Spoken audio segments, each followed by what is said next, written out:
Welcome to Brainfeed magazine. In this story, you will learn how using an inclined plane helps us move heavy objects easily. Let's get started. Ballu and Neelu purchased a new bicycle for Ballu at the store. As they should not ride on busy roads, they were transporting the bicycle using a pickup truck. Ballu was struggling to lift and put the bicycle into the pickup truck. Neelu recalled, "Hey, Ballu, remember the inclined plane lesson we had in school? It can help us move the bicycle effortlessly onto the truck." Neelu hurried to the bicycle store and got a flat board and inclined it from the ground to the truck bed. Neelu grinned and said, "Watch closely, Ballu.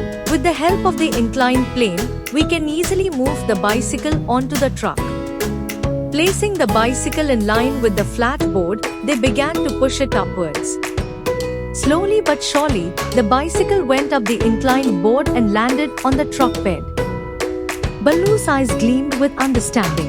"Neelu, that's amazing. The inclined plane made it so much easier.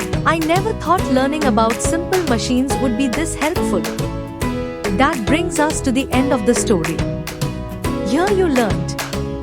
An inclined plane is a simple machine that makes it much easier to move a heavy object. We hope you liked this story. Stay tuned to Brainfeed TV, our YouTube channel.